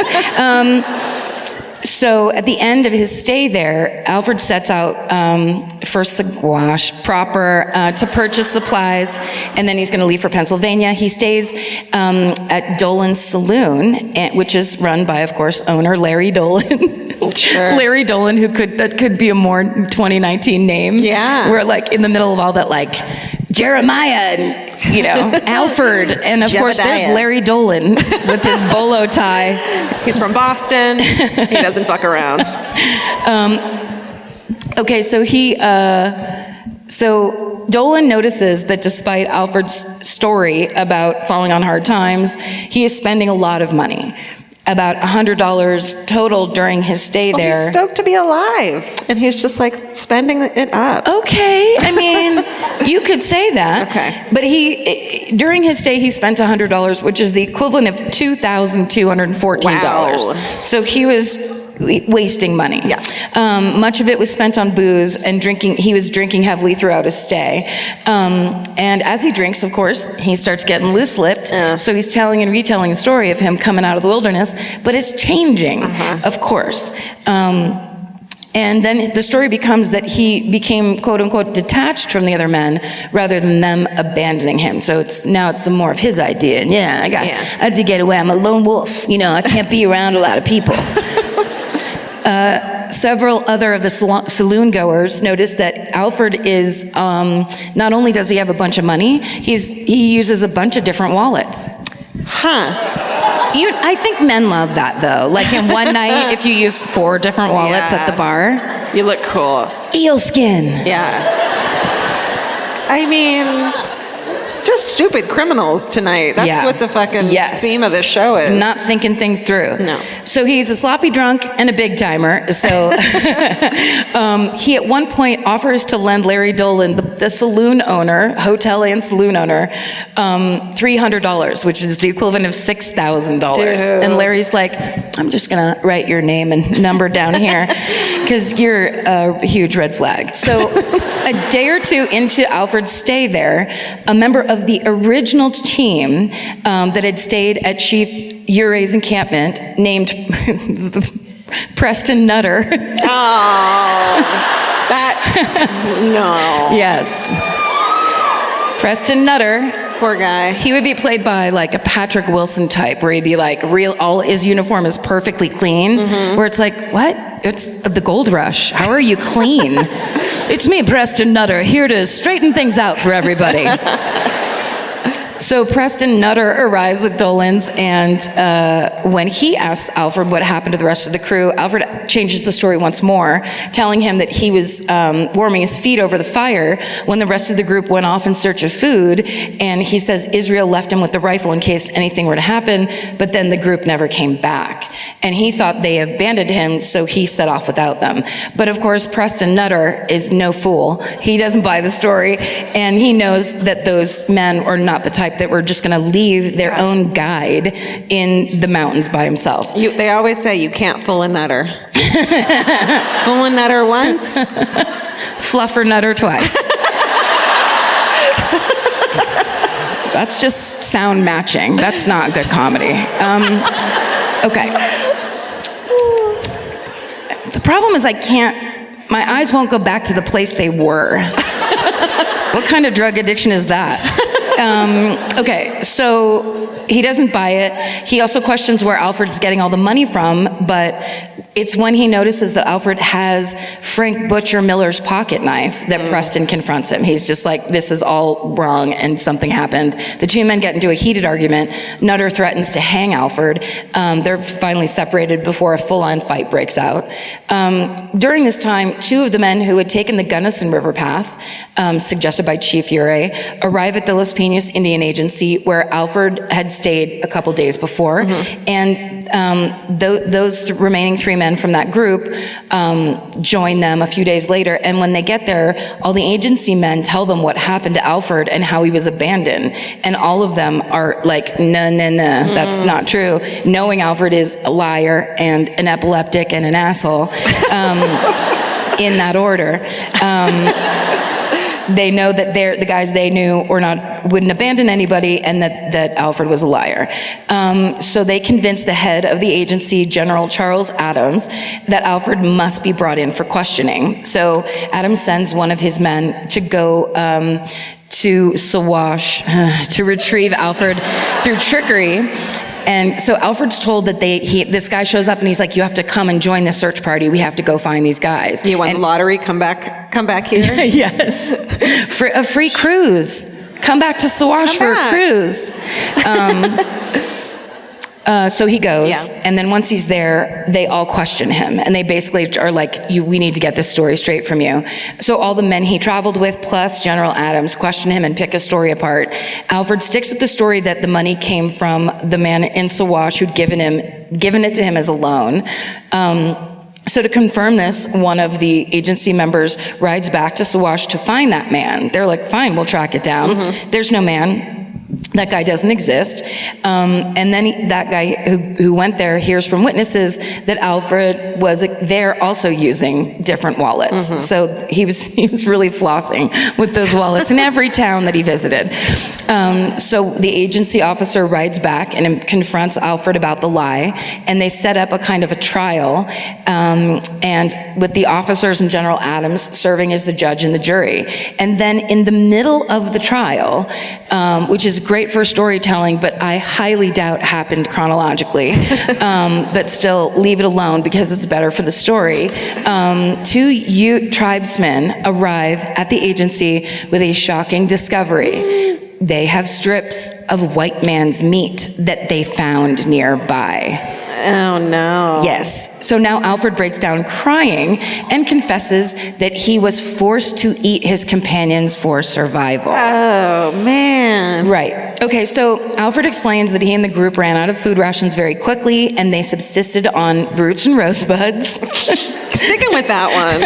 Huh? That's like a Disney fairy princess. Like, we'll eat rosebuds for breakfast.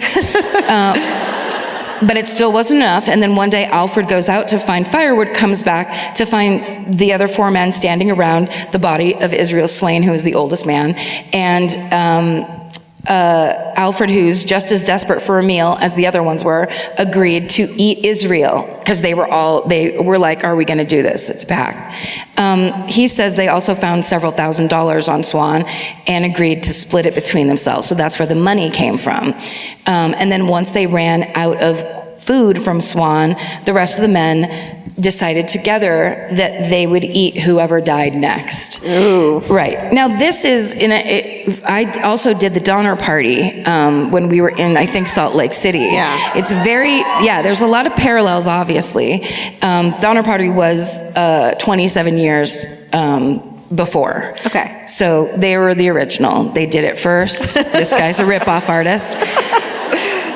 But that was one of the things in that, it was people that were so desperate, and they were like, most people were sick and dying. So like the eating of human flesh was just like one last final attempt. Yeah. It wasn't like, we're gonna eat some human flesh and then I'm close enough to stumble out of the forest and be at a camp. Like, so he basically says that they just kept eating whoever would die.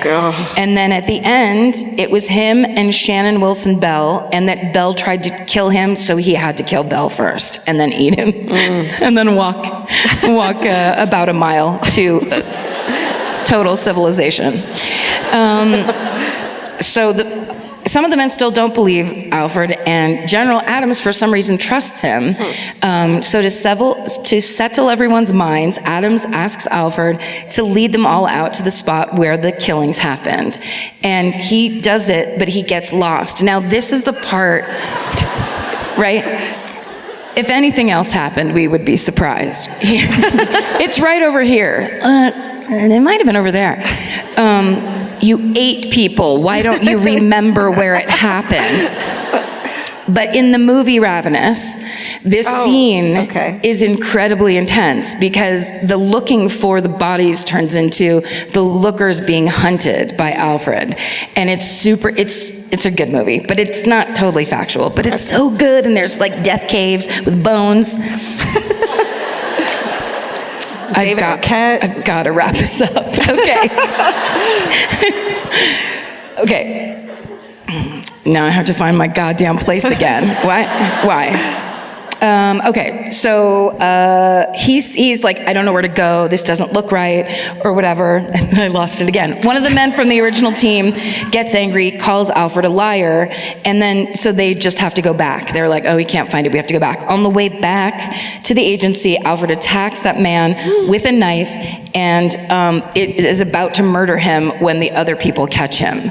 And so it basically indicates that maybe it wasn't a desperate measure. Yeah. Maybe there's other stuff going on with him. So he's arrested, and while in custody, he changes his story about what happened several more times. No one believes anything he says anymore. He's jailed by the sheriff just outside of town. So then in August of the same year, a man named John Randolph is walking through the mountains like a fool, 2 miles southeast of Lake City, Colorado, where he happens upon a horrifying sight. Because waiting under the now melted snow were the bodies of the 5 missing men from Alfred's party. They had been dumped in a gulch beneath the pines, and they were all brutally mutilated, flayed, skinned in certain areas, with the meat parts gone from the body. Oy vey. And here... No. Are you ready? No. It's like a happy minor this time. No, this is, They sent out an illustrator to go draw it because they wanted it kept. Eyes down, children. Eyes down, children. Oops, that's a map. That is a horrifying scene. Is anyone barfing yet? Are you freaking out? Alfred's. What? You spelled it, Alfred. Alfred. Oh, no. beautiful. Gorgeous. Oh, so much land back then. Yeah. Oh, yeah. No. That's what it looked like. Oh, man. For the people in the back, it's fucked up. That sucks, and that sucks. Yeah. And that shit. Okay, so meanwhile, this whole time, Alfred's been in jail without any formal charges brought against him. They're just holding him. So most people thought he had done something nefarious, but there were other taxpayers in Sawash County who were frustrated that their tax dollars were being wasted on a man who hadn't even been charged with anything. So somebody goes and brings him a key to the jail. No. And he escapes. No. Which is such intense activism, even back then. We're just like, not in my backyard, not with my tax dollar. Okay, Aunt Marie, Jesus. So he escapes before the bodies are found. No. So when the authorities go to officially charge him, that's when they discover he's gone. Because they had him there for so long, they kind of stopped paying attention to him. So then they had to put out this reward poster. Cannibal. The skulls really bring it home. Yeah. Does that skull have an eye patch? Because why would you need it? Yeah. Or is it a little cute hat that's on the side? Hard to say. It is difficult to say.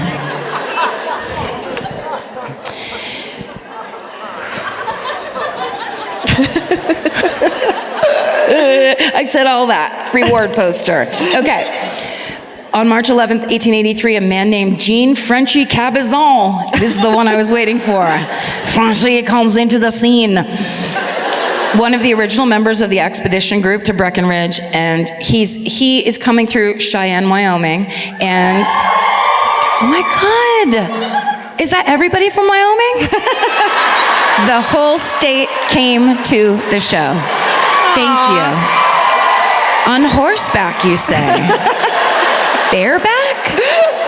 With your periods the whole time? Yes. Call back. So this guy, Frenchy, Jean Frenchy Cabezon, he comes into Cheyenne and he's like, somebody's like, oh yeah, you should talk to Bob over there. And he's like, that's fucking Alfred. He knows it immediately. Oh. So he grabs Alfred and brings him back to Denver, where he gives yet another confession. This one he signs on March 16th, 1883. In this new account, Alfred says that Bell told him to go find food, and while he was gone, Bell killed all the other men. Okay, dude. And then when Alfred comes back, he finds Belle eating one of the men, and a fight between them breaks out, and Alfred winds up killing Belle in self-defense. I bet that's what happened. I bet that is what happened, but the places are reversed. Because that's the best lie, is just say what actually happened, but just switch like 2 people. Then you can retell it 1,000 times. Again, criminal coaching from this podcast. Okay. On April 6th, 1883. Is that Tonight! today? It was a night, much like tonight. But it was a long time ago. But this is just the anniversary of the trial. Damn it. That's boring. That's not haunted at all. On April 6th, 1883, Alfred Packer is tried in Lake City for 5 counts of murder. Here's a drawing of that trial. Okay. Looks fun. There's you can come watch the trial, but you have to be bald, you have to have a beard, and you need your tall boots on. And cross your legs. And leave the wife at home, would you please? God help me. Almost there. The trial lasts 7 days. Alfred's found guilty of the crime, sentenced to hang on May 19th, 1883. His lawyers, however, find a legal loophole that allows him to dodge his death sentence. They say that because Colorado was a territory and not a state at the time of the murders, Alfred could not be legally sentenced to death. Though he escapes the death penalty, he is still sent to jail. But then the Colorado Supreme Court grants a second trial in Gunnison, believing that the general opinion of Alfred in Lake City was too negative. So they're going to take you to super positive people out in Gunnison. Or they're like, you know what? Eat what you want, man. Making the trial, having it in Lake City made it too unfair. So Alfred at this time pleads not guilty in this second trial, but is very quickly found guilty. And on June 8th, 1886, Alfred's convicted on 5 counts of voluntary manslaughter and sentenced to 40 years in Cannon City Penitentiary. There's his mugshot. Oh, wow. I might eat you. Doesn't he also look like he could be on either Chicago Fire, Chicago Police, Chicago 911, Chicago Sewer Systems? All the civic duties are represented on ABC or whatever the fuck it is. That's creepy as shit. So done, so almost done. He tries filing 5 separate appeals. They're all denied. On February 8th, 1901, after a campaign led by an old friend of Alfred's, he apparently had one, he is granted parole. When? What? In 1901. No. So 14 years. He lives out the rest of his days working as a guard and then a ranch hand until he finally passes away from, quote, dementia, trouble, and worry. I don't know. Should I have eaten all of them? I don't know. It's April 23rd, 1907 when he dies. He's 65 years old. The good news, we'll just do a quick silver lining at the end of this. The good news is that now, there is an Albert Packer Day in Lake City. What? No. This is the flyer from 2016, but I went on the website, and everybody needs to start training because there's... What's happening? Can I just say, that's so tasteless. Yeah. I'm sorry. No. Apologize to me, if anyone, not them. There's a 5K called the Run for Your Life on May 25th. Colorado. You guys have a month to train for this 5K. Get in there, wear an outfit, represent, and then after the 5K is followed up, I'm not lying to you, by a mystery meat cook-off. No. Yes, it is. Fuck yes. Please visit lakecity.com for more information. That's the nauseating story of the cannibal of Colorado, Albert Packer. Sorry. We're going to need to see some murderinos out there. If you run the 5K or participate in the mystery meat cook-off, please send us every picture you can. We want to be there with you. You guys got It's the important. Yeah, he can go away. Wow, that was fucked up. Yeah, it was, right? Yeah. Do we have home for a murder town? Do we have time for a hometown? It's home for a murder town time. Murder town, not yet. Hold on. Karen has rules. Yeah, you guys know the rules, but I'll just do it super quick for the people who are new. If you don't make it local, I will pull your hair. I just don't understand the people who are just like, yeah, I get it, local. So I'm from Florida, anyway. Has to be from Colorado, period. Right, the state, please. But nearby is good too. Yeah. Tell it quick. We probably just did a 2-hour show, so they want us out of here right about now, I would say. And I have to pee. And George has to pee. So brevity is the key, and tell it good and be good at it. And if you don't think you're going to be great at it, go ahead and just take a rest for the next 15 minutes. And if you're pointing at a person who has their hand up, but you don't know what the story is, you're worse than the person who tells a story from out of state. And now, Georgia will choose the hometown. I'm choosing. And you're going to go, let's see. I don't know. I hate this so much. The pointing thing. Yeah, the one, yes, that you're pointing at. Yes. Go over there. Thank you. Hey, give us those faces, will you? Can we have those back? Thank you. Thank you. Appreciate it. Oh, God, thank you. And you did it properly. Oh, hi, what's your name? Margaret. Yep. It's Margaret, everybody. I'm pregnant, so I haven't drank too much. Yeah. Oh, she's not drunk because she's pregnant. Oh, yay. Are you sure? Margaret, where are you from? Okay, well, I'm from Florida, but this is a Colorado hometown, promise. Colorado. Are you really from Florida? Are you really? Yeah. Holy shit. I'm psychic. You have to admit I'm psychic. You're psychic. Okay. Yeah. So, 2006, I worked with a psychopath named Travis Forbes for about 1 or 2 years. Worked with him. So let's fast forward to 2011. Wait, where did you work with him? Can't say. Well, let's just say it was a local natural food store. Okay. Okay. And Here in Denver. yeah. Okay. So okay. Whole Foods? No. That's all right. Sprouts. No, we're getting warmer though. Okay. So then let's fast forward to 2011. There's this 19-year-old girl named Kenya Monet, and she went out in downtown. She was out in Lodo. She was going to go to one club. I guess she couldn't get in, probably because she was 19. So then she goes to another, like she didn't tell her friends, I'm not coming to that club, whatever. So she goes with these girls that she met in the cab. She's like, all right, let's go to this other club. So whatever, she gets really wasted, I guess. I think she left her phone and wallet in the club with these new girlfriends of hers. So then she's stumbling the streets of Denver. She's all wasted. And a guy pulls up and is like, do you need a ride home? I don't know why she got in the car with him, etc., but she did. And she's not seen again the next day. I guess the friends got her phone and wallet back to her parents. They're going through her phone. There's like all these worried text messages, this and that. One catches her dad's attention that says, hi, this is Travis. I hope you made it home okay last night. So then, he's kind of the number one suspect at this point. The dad calls the cops. They're getting on this Travis Forbes guy. He has, I think, like some criminal, drug, maybe theft, whatever, but nothing major. So they're following him around. He says, okay, well, I just dropped her off at a gas station. She wanted some cigarettes. I think she got a ride with another guy. I never saw her again. I really hope she made it home safe, whatever.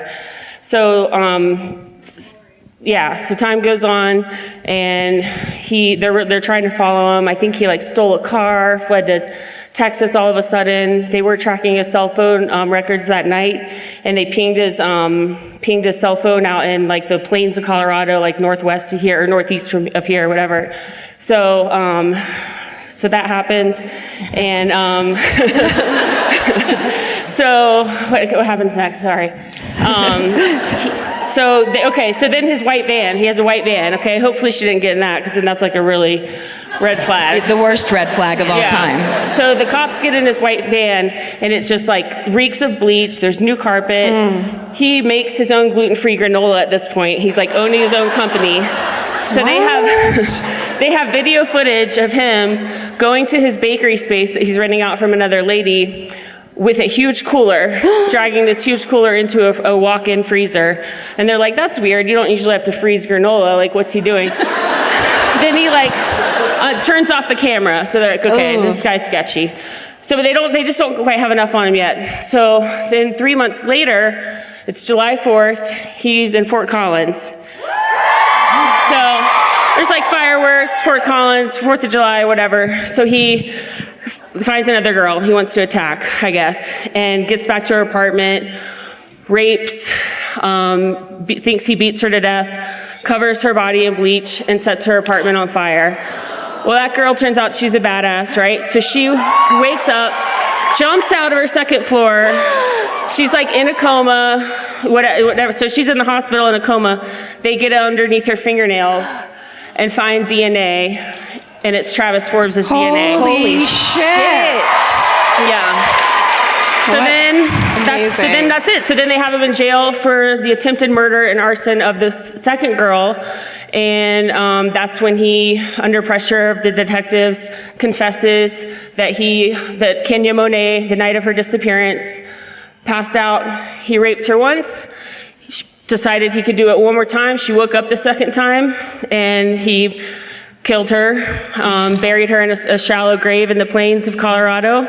And now he's going to be serving life in prison without parole. Good. Amazing. For the first girl and another 48 years for the second attempt. Wow. Great. Oh my. Perfectly done. Yes. Yes. That You was knew great. him? Yes. You knew him? Yeah, I invited him to my keg party once, like when we worked together. Like there was some crew that went out for happy hours, and it like haunts me later. Like I invited him, he calls me, he's like, hey Margaret, I'm not gonna make it to your party. I haven't been drinking. Lately I stopped drinking and I'm worried about what I might do if I get drunk tonight. He said something super creepy like that. Did he All right, seem well, creepy? Just never think about that again. Yeah. Oh my God. Yeah. Margaret, amazing Margaret, job. amazing. So good. Great job. So good. That's for you. Yeah. Yeah. Great job. Wow. Oh, that's awful. Oh my God. You know what that story made me think, though, is that I love, now we know, like, this community of murderinos. Like, we see a girl who's alone, or she's our friend, or she's someone we meet in a cab, and we don't let her walk off alone. No, never. We don't do that now. Even if it's someone we don't fucking know, we go up and say, honey, let me take care of you. Yes. Yeah. Why not? Because come on. good job, guys. That made me start crying. Just the idea of it. I think people know to do that already, but I think there's something about this wave of like true crime popularity, people being able to say, yeah, I like it, I'm interested, I follow this, I already know about all this stuff, I've seen this story 4 times, that now is emboldening people to be like, yeah, I'm gonna be the person that walks up and goes, are you okay? Okay, great. I don't wanna get in your face, but I do want to be here if you need me, and that enables other people to reach out and say, I do need you. Like, that's a thing that you guys are doing. We're just up here talking about our my gray roots that are growing in constantly. But this community is, as we always say, but it's really true, it's this beautiful thing that has grown up out of something so regular and casual to us that's now we just get to watch it grow, and it's so impressive, and you're making all our dreams come true. We get to do all the stuff that we love to do, and it's because you like it and you support it and you come out, and we'll never be able to thank you enough. So thank you so much.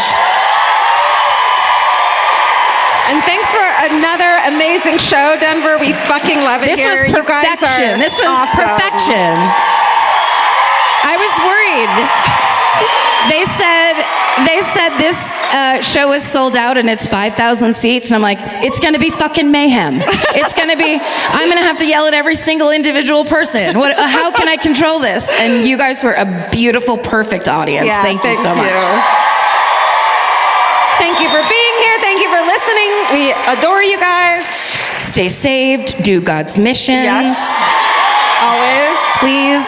I always want to send that message, but more than that, stay sexy. And